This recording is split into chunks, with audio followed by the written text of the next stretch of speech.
When the beat drops, you know exactly what time it is. Hello and welcome to this playoff edition of the Blitz. The Tampa Bay Buccaneers are one of 12 teams remaining for a shot to play in the Super Bowl right here on 10 Tampa Bay. I am Evan Closky, joined as always with David Schiele. How we living?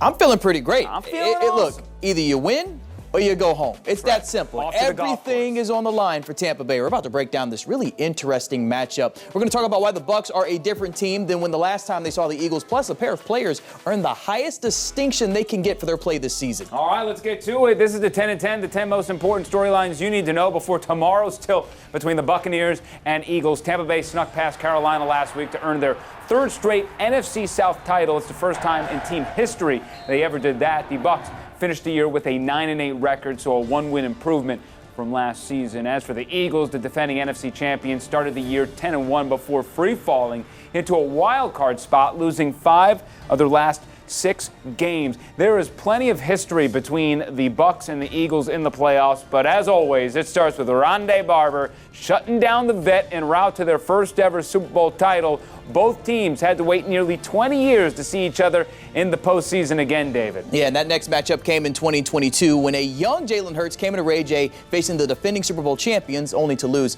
31-15 to Tom Brady and company. In 3 career games against the Bucs, Jalen Hurts has thrown 3 touchdowns to 5 interceptions while completing about 55% of his passes. At number 9, let's talk about that Week 3 matchup earlier this season. Also on Monday Night Football, Philadelphia dominated the line of scrimmage on both sides of the ball, winning 25-11. The Eagles totaled 472 yards compared to Tampa Bay's 174. Philly also ran for 201 yards against that stout rushing defense of Tampa Bay. Mike Evans left his hands at home with a few drops, and the Bucs turned it over twice while also taking a safety. It was ugly, but Tampa Bay is confident they are a much different group now. That'd be really on point to beat great teams. And obviously, like, they had a great year last year and they had a really good year this year. So it's like we have to be on your P's and your Q's. They're going to change up some stuff. We're going to change up some stuff. We were a little different. We were trying to find our identity early in the season. But definitely looking forward to this opportunity. Seems like a great time to bring in our guy, James Yarko, for our Locked On Bucs burning question of the week. And James, we just heard from the players, but they aren't going to give any trade secrets away. What makes this team different now versus then in Week 3? For starters, with the Buccaneers, on the defensive side of the ball, you have Kalijah Kancey playing. That wasn't something that was going on in Week 3. You have the increased production out of Yaya Diaby as being one of the key players on this defense down the stretch. You have Carlton Davis and Jamel Dean both starting at corner. So you have a lot of new wrinkles on this defense that the Eagles didn't see the first time around.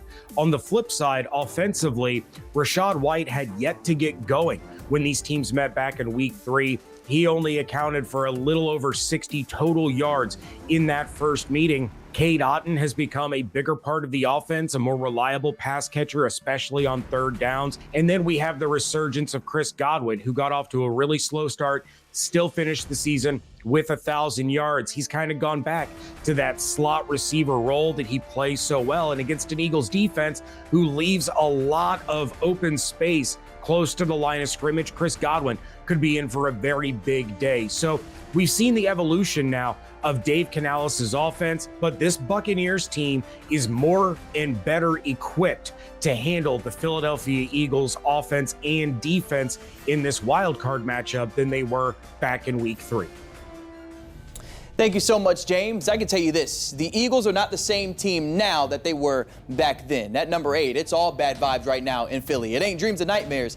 It's just nightmares, especially defensively. Let's take a look at this right here. So in the first 9 games, they recorded 30 sacks. Final 8 games, just 13. And then they're giving up a whopping 31 points per game in the last 7 contests. Also, the team has given up north of 138 yards on the ground over the past month. Evan, that ain't good. That is not great, and a lot of it has to do with injuries as well, David. At number 7, plenty of important players are banged up for the Eagles. A.J. Brown went down in New York last week. Jalen Hurts dislocated his finger. Don't want to see that again. Safety Reed Blankenship has a groin issue, so Philly might only have one healthy safety tomorrow night. Meanwhile, the Bucs are looking pretty good, minus Baker Mayfield, who of course will play, but he's fighting through an ankle and ribs injury. And maybe Baker's pain is leading to a weakened offensive attack because the Bucs aren't without faults either. At number 6, this offense has been on the struggle bus back-to-back games. Tampa Bay has 2 touchdowns total between the Saints and Panthers matchups, and those 2 scores were in garbage time. We're talking 7 of 8 quarters of some really questionable offensive football. I will say, though,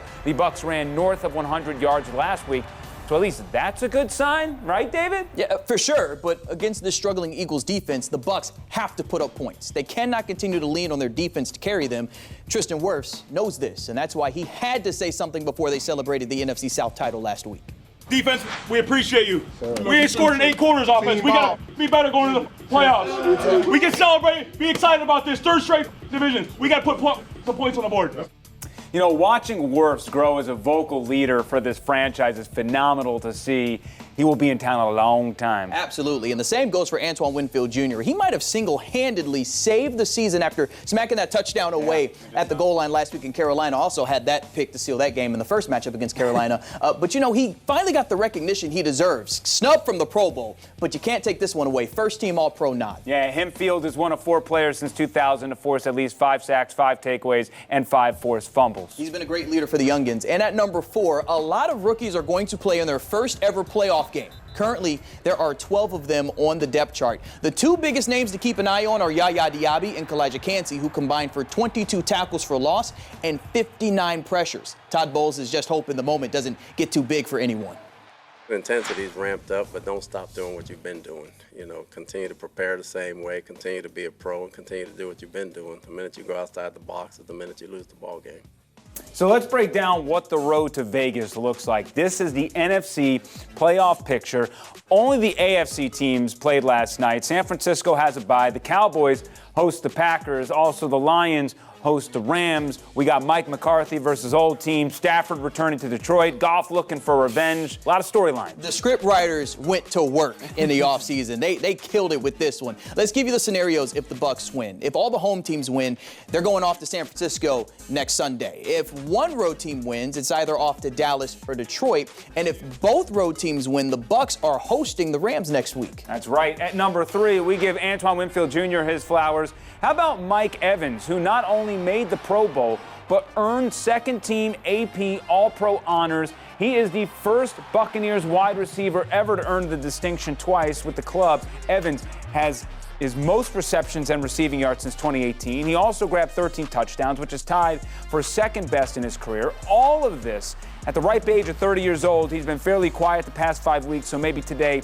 is finally the splash game for him again. And at number 2, it needs to be a splash game for Rachaad White and or Chase Edmonds. I did this last week. I got to say it again because it popped up on tape again. Let me show you a couple of plays where the running back could have eaten last week or at least picked up some yards to get the first down. First one is Chase Edmonds in the backfield here. Now, we got 5 Carolina Panthers to 3 receivers here. They are heavy on the far side. You got a one-on-one matchup. Baker wants to go deep. But hey, look at Chase Edmonds at the line of scrimmage. He knows he's wide open. No one is on him. That is an easy first down for Chase Edmonds. Doesn't get the big play. You can just move the chains. Don't worry about anything else. Now, this is the first drive of the game. Baker Mayfield's going to pick up a first down with Mike Evans. That's all right. But look at the play design. We got 1, 2, 3. 1, 2, 3 blockers, and you got Rachaad White. That is a situation where just give this man the ball and let him tango. I want to see that, but there was some plays where Baker Mayfield did find Rachaad White. One-on-one coverage with the linebacker right near the line of scrimmage, move the chains. Just, again, a design play for Rachaad to pick up 5 to 6 yards. It's not that complicated. All you have to do is utilize this man in open space, David. Chase Edmonds, too, and good things are going to happen. Yeah, I agree with you 100% on that. Got to give this man the ball. And a lot of credit for that should go to Dave Canales. You got to emphasize it, right? The Bucs first-time offensive coordinator is already receiving head coaching interviews. We know about the Panthers. Reports indicate the Seahawks will inquire about him, too. When you look at the offensive stats, they don't wow you. But considering what he did last year with Geno Smith and this year with Baker Mayfield, many organizations believe there is potential to pick up a gem in a guy who is widely respected. David's done a great job. He's so positive every day. He knows exactly what to say, and he's a really brilliant mind. So any team would be lucky to have him as the head guy. Checking out our Blitz Picks records. I don't blame David for taking a stab at the Panthers last week since he was down 1, but that means I pretty much have this thing in the bag after losing to you last season. So I got it back. I think I got my swagger back. Oh, So, look, I'm going to go first with our prediction going into this contest. And to be fair, I am very conflicted because my gut tells me that the Eagles are going to win this game. I still think pound for pound, the Eagles roster is better talent, but I do think vibes are so bad in Philly that no matter what, it's going to be a close game. And give me the team that's cohesive and together versus the team that's splintering. I got an upset 2018 Bucs. I've got the same type of vibe going on. I've been to Bucs practice this week. They seem relaxed. They seem confident. Like you said, cohesive. They are the team that's ready to go come Monday night, and I've got the upset taking place. A last-second 55-yard field goal by Chase McLaughlin. Chase! Best kicking season for a Tampa Bay kicker this year. He's been very underrated. He is money. So that last-second field goal gives them a 15-14 win. All right, let's see if it happens. All right, we're going to have to now wait 36 hours until kickoff. Goodness. So enjoy your Sunday because next week we'll either preview another game or we'll be wrapping up the season that was. That is David Schiele. I am Evan Closky. This is The Blitz. Same time, same place next week. We will be right back with more Bright Side after the break.